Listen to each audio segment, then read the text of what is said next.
En los anteriores videos hemos visto un poco de psicometría, el uso y lectura de la carta psicométrica. También vimos qué tipo de equipos y sistemas se utilizan en un sistema de aire acondicionado. Ahora vamos a ver distintos procesos de acondicionamiento de aire que generalmente se realizan en las ya conocidas unidades de tratamiento de aire o UTAs y en distintos sistemas, para poder lograr que un ambiente se mantenga en condiciones de confort térmico para los usuarios, o para mantener un ambiente en condiciones específicas de temperatura y humedad. Bueno, comenzando, en el anterior video pudimos ver en qué direcciones se puede mover un punto en la carta psicométrica y qué era lo que significaba este cambio de posición de este punto. Estos son procesos que se realizan en el aire y cambian sus 7 propiedades que ya hemos visto en los anteriores videos y de las cuales vamos a estudiar los siguientes procesos. Calentamiento y enfriamiento simples. Como podemos ver en esta imagen, el aire va a pasar por un ducto y en este ducto va a existir un serpentín de calentamiento o de enfriamiento, si es el caso del enfriamiento simple.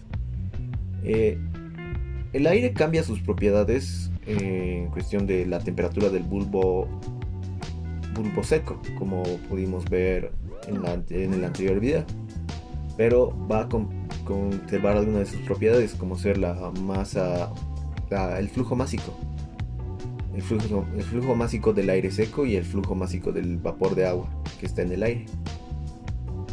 Y bueno, entre las propiedades que cambian también está la entalpía específica, obviamente. La entalpía específica va a cambiar, va a aumentar si es que el aire se calienta y va a disminuir si es que el aire se enfría. Entonces, como podemos ver en este balance de energía, el calor va a salir positivo en caso de un calentamiento y va a salir negativo en caso de enfriamiento si restamos la entalpía final con la entalpía inicial.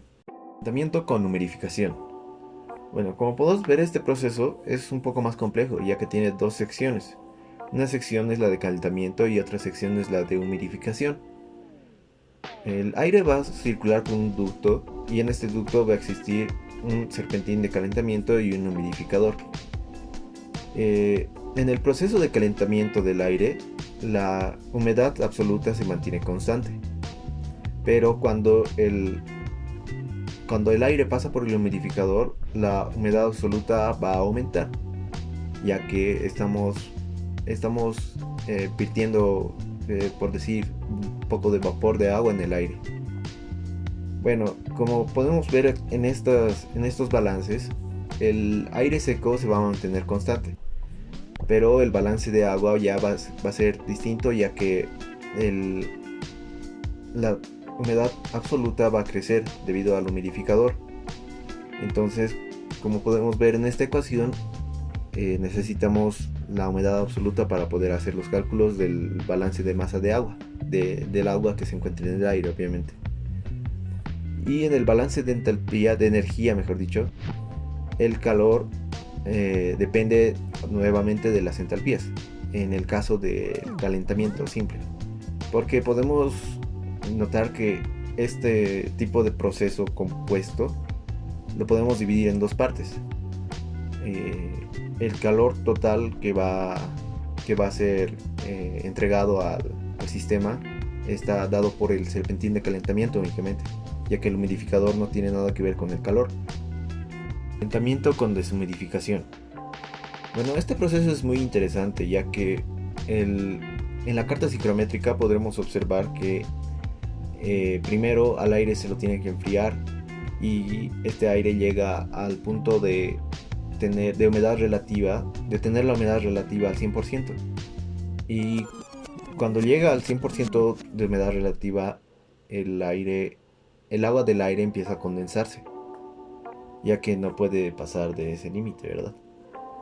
Bueno, entonces podemos ver aquí en este pequeño diagrama que en el ducto se va a utilizar únicamente un serpentín de enfriamiento y también se necesita un tanque de condensado o un pequeño aparato para la remoción del condensado, del agua condensada. Bueno, podemos ver aquí que al iniciar el proceso la temperatura es más alta que al finalizar, y la humedad relativa es más baja al principio que al final. En cuanto al balance de masa y energía, podemos observar que la masa va a ser constante. Casi en todos los procesos el balance de masa del aire seco va a ser constante, es decir, va a ser el mismo al inicio y al final. En cambio, el balance de la masa del agua no va a ser constante, va a disminuir el agua presente en el aire, ya que un porcentaje del agua se está condensando. Entonces, para hacer el balance del agua necesitamos igualar el balance, la masa del agua inicial con la masa del agua final. La masa del agua final va a tener el agua en forma de vapor que está en el aire más la masa del condensado del agua. En cuanto al balance de la energía, podemos ver que este balance también depende de las entalpías, como hemos visto anteriormente, la entalpía final y la entalpía inicial. Como se está enfriando, la entalpía inicial va a ser mayor a la entalpía final, pero también depende de la entalpía del agua, es decir, tenemos que tomar en cuenta en este balance la entalpía del agua que se ha condensado. Enfriamiento evaporativo. Bueno, aquí podemos ver que este proceso es bastante simple. Vamos a tener un ducto de aire por el que va a pasar aire, y en este ducto también vamos a tener un pequeño elemento que va a proporcionar agua al aire que está caliente y seco, y después de pasar por este rociador de agua, el aire va a salir frío y húmedo, ya que el agua y el aire se van a mezclar. En este proceso podemos tomar en cuenta que la temperatura del bulbo húmedo va a ser constante, y la entalpía también, ya que no estamos entregando ningún tipo de calor al sistema. Y por último tenemos el mezclado adiabático de flujos de aire. Bueno, este es un proceso un poco complejo, ya que necesitamos un ducto que esté dividido en dos al principio, pero que se una al final. Entonces, tomando en cuenta que tenemos dos flujos de aire al principio, estos dos flujos de aire van a tener propiedades distintas. Es decir, podemos tomar en cuenta en este caso su humedad absoluta y su entalpía. Entonces, como podemos ver en la carta psicométrica, este proceso va a tener una forma de una línea diagonal en la que se traza entre el punto 1 y el punto 2, es decir, de los dos primeros flujos de aire. Y esta línea, entre esta línea va a haber un punto de convergencia que va a ser el flujo de aire final, es decir, cuando se termina de mezclar el aire. Y bueno, este es un poco más complejo en cuestión a los cálculos, ya que tenemos que tomar en cuenta todas estas ecuaciones.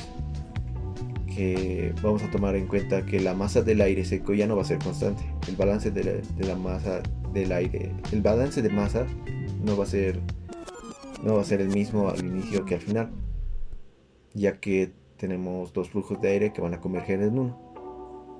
Tampoco va a ser el mismo balance la masa de vapor de agua, ya que por la misma razón tenemos dos flujos de aire en los cuales tenemos un poco de vapor de agua en ambos flujos, y que al final se van a mezclar. Y en cuanto a la energía, es un poco simple esta ecuación, ya que simplemente podemos sumar como podemos ver en esta ecuación, las masas, los flujos de masa de aire por la entalpía, y tenemos como resultado la masa final por la entalpía final. Y bueno, derivada de todas estas ecuaciones, podemos obtener esta otra ecuación, con la cual podemos encontrar la razón del flujo de masa, con la cual va a ser un factor importante para poder determinar cuál va a ser el punto final en el que se encuentra el aire es decir, el punto en la carta ciclométrica. Este, mm, este es uno de los métodos que se puede usar para determinar las propiedades en un mezclado adiabático de flujo de aires. Habiendo visto todos estos procesos, concluimos el video de hoy. Quiero agradecer al auxiliar de la materia por brindar el material con el que hice este video.